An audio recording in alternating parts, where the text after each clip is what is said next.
नमस्कार मित्रों, आप सभी का हार्दिक स्वागत है हमारे चैनल धर्मार्थ पे। आचार्य द्रोण राजकुमारों को धनुर्विद्या की विधिवत शिक्षा प्रदान करने लगे। उन राजकुमारों में अर्जुन के अत्यंत प्रतिभावान तथा गुरुभक्त होने के कारण वे द्रोणाचार्य के प्रिय शिष्य थे। द्रोणाचार्य का अपने पुत्र अश्वत्थामा पर भी विशेष अनुराग था, इसलिए धनुर्विद्या में वे भी सभी राजकुमारों में अग्रणी थे। किंतु अर्जुन अश्वत्थामा से भी अधिक प्रतिभावान थे। एक रात्रि को गुरु के आश्रम में जब सभी शिष्य भोजन कर रहे थे, तभी अकस्मात हवा के झोंके से दीपक बुझ गया।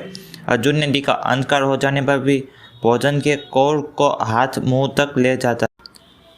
इस घटना से उन्हें यह समझ में आया कि निशाना लगाने के लिए प्रकाश से अधिक अभ्यास की आवश्यकता है और वे रात्रि के अंधकार में निशाना लगाने का अभ्यास करना आरंभ कर दिए। गुरु द्रोण उनके इस प्रकार के अभ्यास से अत्यंत प्रसन्न हुए। उन्होंने अर्जुन को धनुर्विद्या के साथ गदा, तोमर, तलवार आदि शस्त्रों के प्रयोग में निपुण कर दिए।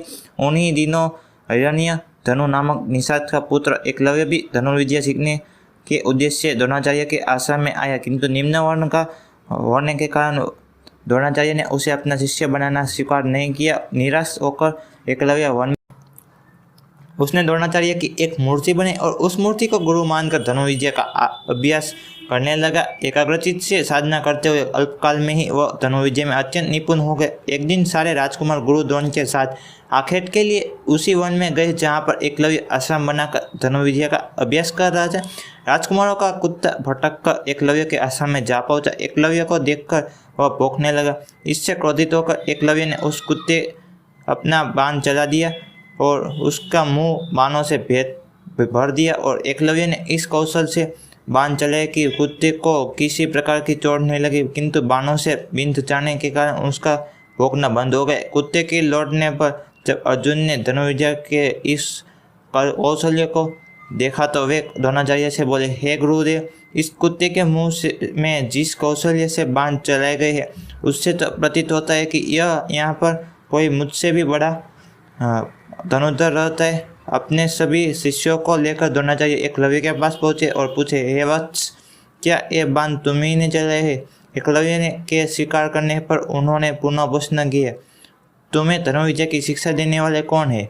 एकलव्य ने उत्तर दिया, गुरुदेव, मैंने तो आपको ही गुरु स्वीकार करके धनुर्विद्या सीखी। इतना कहकर उसने द्रोणाचार्य की उनकी मूर्ति के समक्ष ले जाकर खड़ा कर दिया। द्रोणाचार्य नहीं चाहते थे कि कोई अर्जुन से बड़ा धनुर्धारी बन पाए। वे एकलव्य से बोले, यदि मैं तुम्हारा गुरु हो तो मुझको गुरु दक्षिणा देनी होगी। एकलव्य बोला, गुरुदेव, गुरु दक्षिणा के रूप में आप जो भी मांगे कि मैं देने के लिए तैयार हूँ। इस पर द्रोणाचार्य ने एकलव्य से गुरु दक्षिणा के रूप में उसके दाहिने हाथ के अंगूठे की मांग की।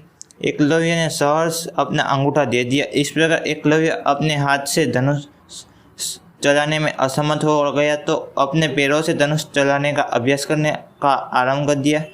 अगर आपको हमारी ये प्रस्तुति पसंद आई हो तो हमारे वीडियो को लाइक कर चैनल को सब्सक्राइब कर दीजिए। अगर हमसे इस वीडियो में कोई भी बोल या गलती हुई हो तो हम आपसे क्षमा मांग रहे, कृपया हमें क्षमा कर दीजिएगा।